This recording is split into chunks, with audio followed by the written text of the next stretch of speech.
to attack the ball. From the failing disobedience of the Spice Boys of the 90s to the stringent underdog European champions of Rafael Benitez in 2005, Liverpool were back. Today we're talking about the crucial bridge between the two, Gerard Houllier, and the incredible treble of 2001. Liverpool Football Club needed to get out of their funk. Their answer was to hire a man who hadn't coached in England before, nor had he coached a club team for a decade. Their answer was Gerard Houllier. French like Arsene Wenger, but a Frenchman who entered British shores with more of an acceptance, meaning either the public had grown up a bit since 1996, or Houllier was more qualified than Wenger had been. In truth, the answer was neither, but it didn't mean it was a bad decision to make. Houllier had taken PSG to the French title in 1986, long before any Qatari money turned up in the French capital. This achievement gave Houllier an in into the French national team, first as technical director and then in an unsuccessful qualification for USA 94 as the manager in what was a rough time for Les Bleus. He took a step back overseeing the country's footballing development, working with younger age national squads with a view to the long-term success at their hosting of the World Cup in 1998.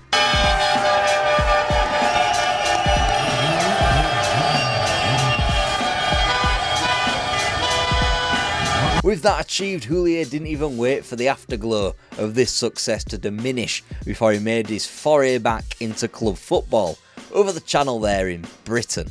He was tipped for Sheffield Wednesday, then Celtic, but wound up in a strange arrangement at Anfield. Liverpool had been allowed to grow old together in the early 1990s under the management of Kenny Dalglish, who suffered underneath the weight of the Hillsborough disaster, thanks to a combination of being locked out of Europe until 91 and Graham Souness trying to change far too much in such a short space of time. The club was in chaos. The standards dropped dramatically as they released people of the calibre like Peter Beardsley too early and replaced them with players like Dean Saunders.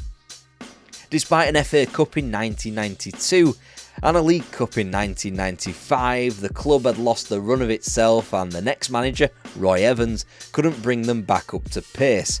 Whilst a youthful group of players fronted by Steve McManaman, Robbie Fowler, Jason McAteer and Jamie Redknapp were dragging the club forward, they didn't have a hardened manager to mould them into the professionals they ought to have been.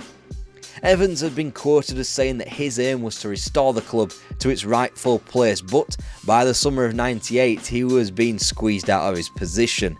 He had seemingly been saved from the chop by Gerard Houllier himself, who demanded that Evans become his co-manager at the club. In reality, this was effectively a transitional phase, so the incoming Houllier could get used to his squad and his surroundings. By November, Roy Evans departed, leaving sole management of the club down to Premier League newbie, as Liverpool sat as mid-table as they got, 4 wins, 4 draws, 4 losses, strewn in 11th and out of the League Cup. Things were going to get worse before they got better. And yet somehow they remained in Europe thanks to an away goals defeat of Valencia in the second round of the UEFA Cup. But this was Europe and Liverpool in the 1990s. Things were never going to end well. Aguilera, and that's 3-0 on aggregate now. Radchenka and Bernitski. Det den ikke, og der kasse. Værsgo. 33. La tête de Leonardo, et voilà. Conte. Sur Conte. It's 3. So, Liverpool out of Europe. Good night from us. And Celta Vigo were never going to give them a second chance, dispatching of the Reds both home and away in the next round. Despite league form improving around Christmas time, a late comeback defeat in the 4th round of the FA Cup at Old Trafford proved damaging. After that, Liverpool won just 5 of their remaining 16 league matches, saddling them with 7th place. Only the returns of Souness and Evans in 8th of 1994 stopped Houllier's first season from being the club's worst return since their first season back in the top flight under Bill Shankly all the way back in 1963. But given a full pre-season on his own, crucially, Houllier would have a chance to improve things. He instantly went to work in the transfer market and a changing of the guard was obvious from these opening deals alone. Out went the bad influences of Jason McAteer, Paul Ince, David James and Steve McManaman, no matter how talented they were or how much they had left to give the club. Then the reversal of the enormous flops in the case of Sean Dundee, Karl-Heinz Riedler and Bjorn Tore Kavami, and they were all flogged.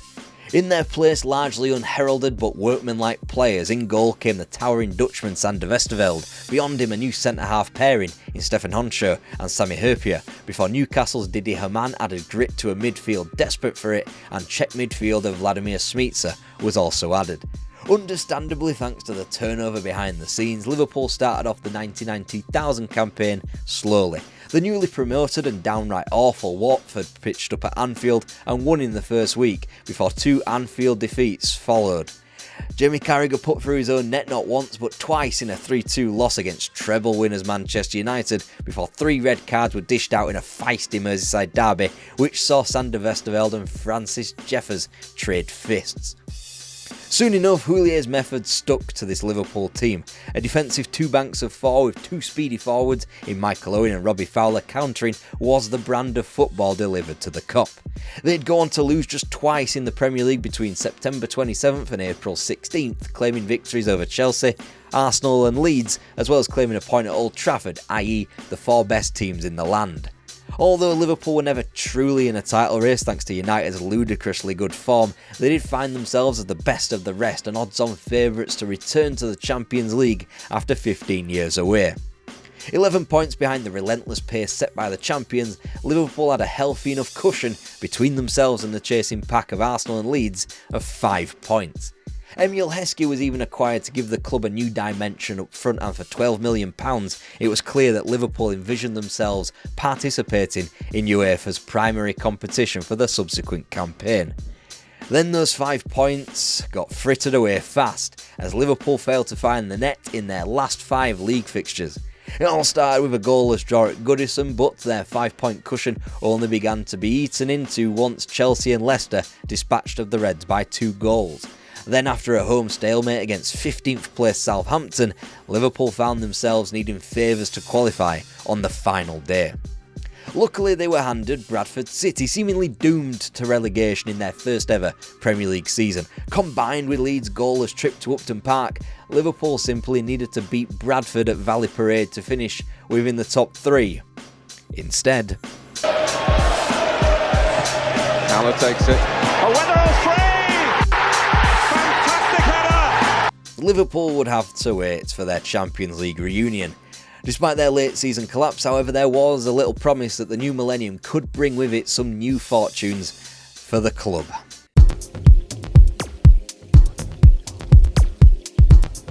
Gerard Houllier attempted to men in black those last 5 fixtures of the season with the promise of a new campaign and therefore new signings. So when Bernard Diomede came from Auxerre for £3 million and flopped, and a 35-year-old Gary McAllister was brought in on a free from lowly Coventry, the Kop could have gone into meltdown.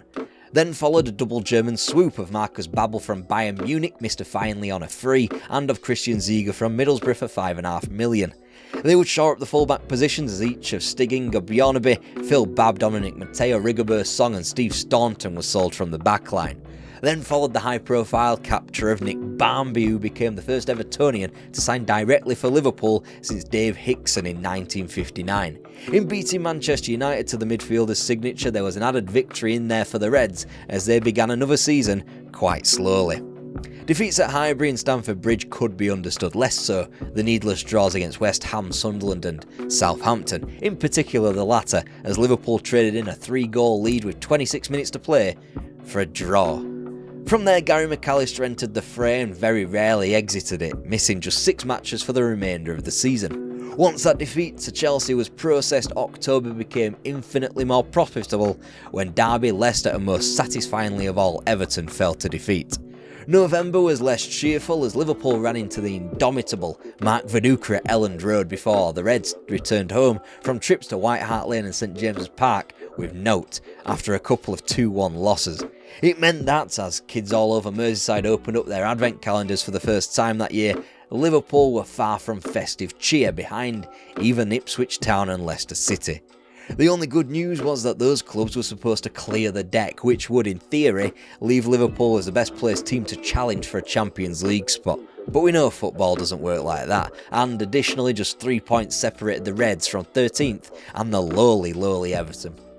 Reinforcements were gathered for the winter months as another hard-working squad player was signed in Igor Biscan from Dinamo Zagreb, and unbelievably, Jari Litmanen was procured from Barcelona on a free to add some much-needed experience and genius up front.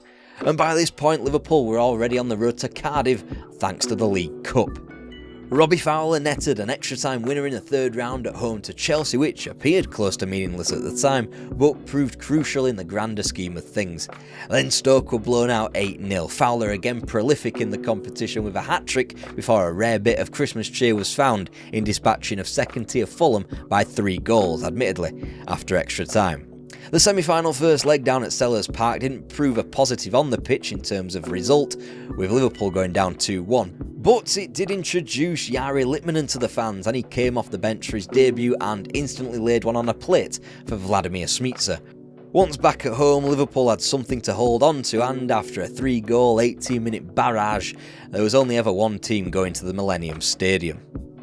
Waiting for them in the Welsh capital was a 4th successive member of the Football League, but one just like Palace and Fulham who had designs on an upcoming promotion: Birmingham City.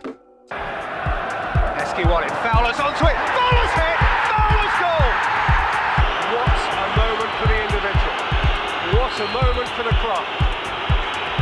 Hurst equalises!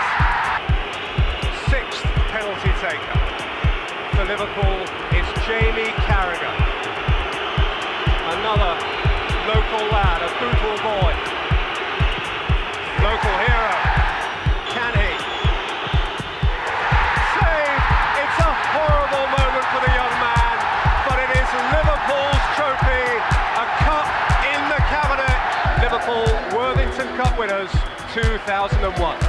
Liverpool had since unveiled themselves to be almost impeccable in defence, as 2 of the best attacks in the land discovered in December.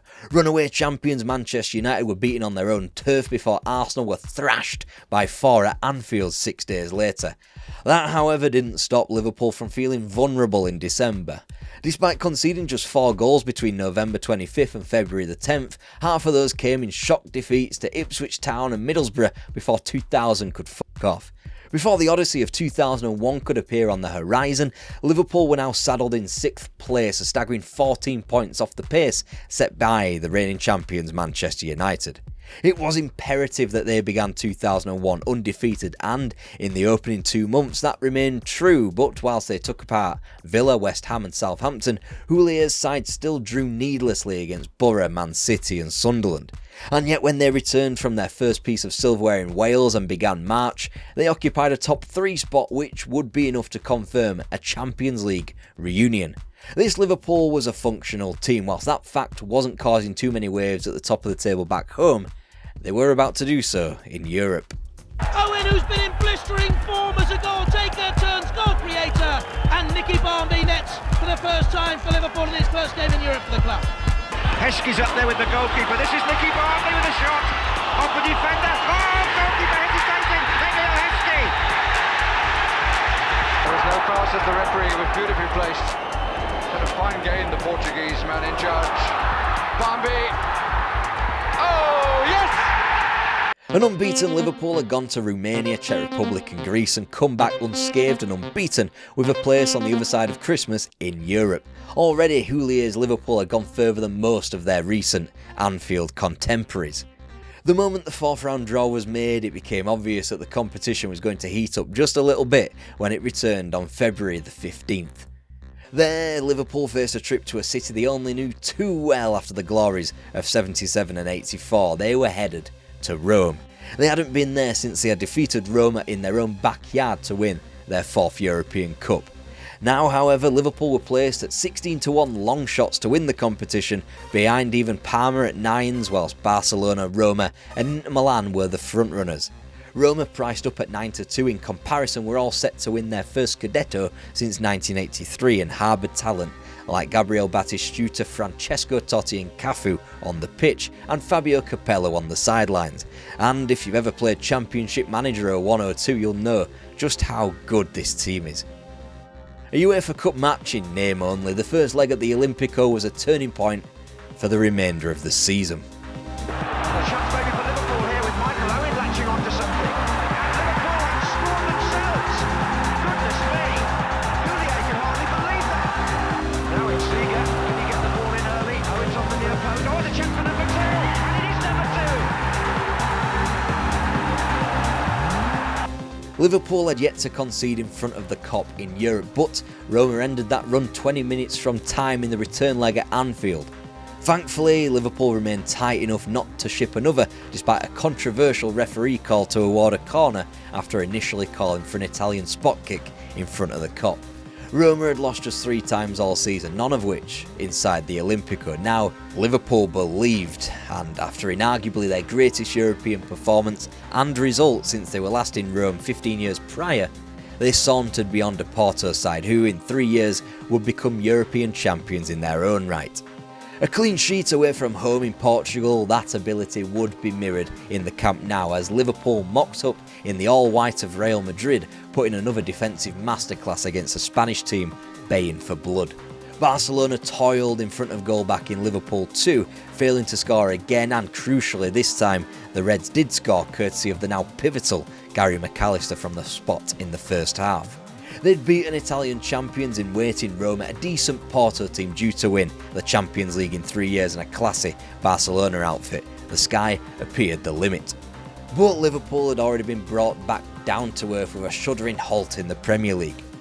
Despite their incredible options up front in Owen, Littman and Heskey and Fowler, which generated 65 goals between them, and the double figures returns of Danny Murphy and Steven Gerrard in midfield, the club was flagging.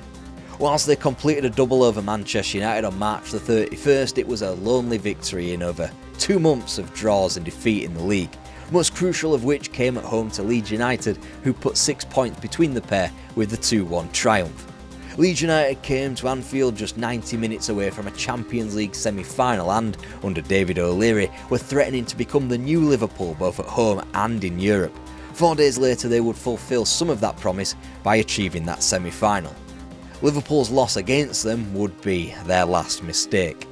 The league campaign spun on a quick free kick taken by a desperate Gary McAllister that split another tempestuous Merseyside derby 3-2 in the favour of the Reds. It kept Liverpool in touching distance of Leeds and Ipswich, and thanks to more triumphs at home to Spurs and away to Coventry, Liverpool maintained a good enough grip on a top 3 position. Next, Valley Parade, a place where Liverpool had thrown away a golden chance at Champions League football 12 months prior. This time they found a Bradford already doomed and walked all over them in a 2-0 victory before a win at home to Newcastle left Liverpool with the chance to wrap up the top 3 before a momentous week in their history. They led Ipswich by goal difference with a game in hand and led Liverpool by 3. Chelsea turned up at Anfield and, crushingly, found a point courtesy of a Jimmy Floyd Hasselbank double. It meant that Liverpool hadn't confirmed anything going into the final day. It left a banana skin of a trip to 9th place Charlton on the final day, albeit with fate in their own hands. However, their nearest rivals Leeds had a cushy home match against Leicester and didn't have any other distractions after bombing out of Europe against Valencia. Ipswich meanwhile couldn't be counted out just yet either, as they travelled to 16th place Derby and arguably had the easiest fixture of the lot. Liverpool were the club in form, and yet they had the most perilous 11-day journey to the final league match of the season. Reason number 1, they'd also decided to embark on an FA Cup run which would conclude in Cardiff, as the FA Cup final would also be played at the Millennium Stadium. The Reds began in the frost of January by nipping over the Pennines and dispatching of both Rotherham United and Leeds United, before jumping back into more familiar climes and disposing of soon-to-be relegated Manchester City and Tranmere Rovers. Wycombe Wanderers at Villa Park ought to have been a breeze, yet Liverpool scraped past the third-tier side with late goals, and they earned the right to play Arsenal in the final in a repeat of the 1950 and 71 finals, both of which Liverpool had lost. Into Thierry Henry, he's got round Vesterveld, it's Henry! What a chance now, he's claiming handball against Hooton, the near post. Youngberg making the break, perfectly timed. Round the goalkeeper, free! Still not clear. Barber trying to reach it. Oh, in! One chance, one goal. Owen stretching his legs and getting away from Dixon and getting his shot away. That is just absolutely fantastic. He has won the cup for Liverpool all by himself. Michael Owen at the Deaf in Cardiff had torn the cup from Arsenal and handed it to Liverpool.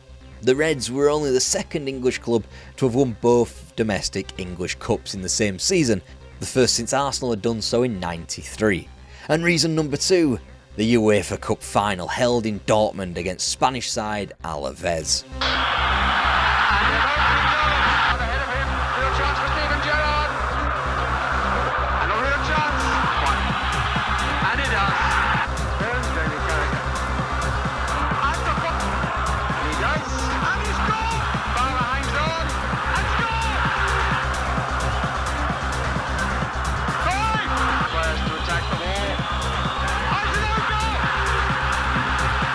The UEFA Cup final goal mania could hardly have been less of a profile of Houllier's sensible brand of football. Then again, winning a cup treble had really not been the preserve of Liverpool either. The question was, what was next?